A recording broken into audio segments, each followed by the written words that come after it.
Hallo und willkommen zu einer weiteren Ausgabe von Koschek ganz nah dran. Heute bei... Und nun viel Spaß. Schluss sein mit der negativen Außenwirkung unseres Ortes. Es muss Schluss sein, dass in einer Kindertagesstätte, die durch Bund und Land gefördert wurde, der Besuch eines Mitglieds der Bundesregierung am bundesweiten Vorlesetag gestoppt wird, weil es ein CSU-Abgeordneter ist. Es muss Schluss sein, dass sich Bürger, die mit ihrem Grundstück an die Stadt Bayreuth grenzen, ernsthaft informieren, sich in die Stadt Bayreuth eingliedern oder eingemeinden zu lassen. Es muss Schluss sein, dass erfolgreiche Anträge der zweitgrößten Fraktion im Gemeinderat auf die lange Bank geschoben werden, wie unsere Firmenhinweisschilder, die lagen jetzt auch wieder 3 Monate im Bauhof. Das neue Gemeindeoberhaupt muss den Gemeinderat zu einer Mannschaft formen. Ohne Blick aufs Parteibuch. Muss ich mit Herz und Verstand einbringen und viel Zeit investieren. Meine Familie zieht mit. Mir und meinem Team ihr Vertrauen für die nächsten 6 Jahre. Sie werden es nicht bereuen. Sabine Habler, das war noch kurz und prägnant auf den Punkt gebracht. Liebe Misselbocher, liebe Gäste, worum es geht.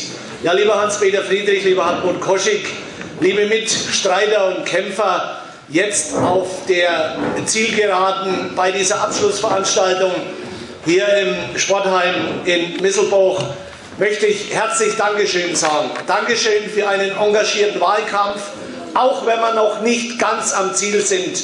Aber die Ziellinie ist zu sehen und wir werden noch einmal tüchtig Gas geben, alle miteinander. Denn wir wollen eine gute Zeit, wir wollen ein gutes Ergebnis und die Handschrift unserer CSU, der Christlich-Sozialen Union, die muss auch künftig nicht nur im Land und im Bund, sondern auch in den Kommunen erhalten bleiben.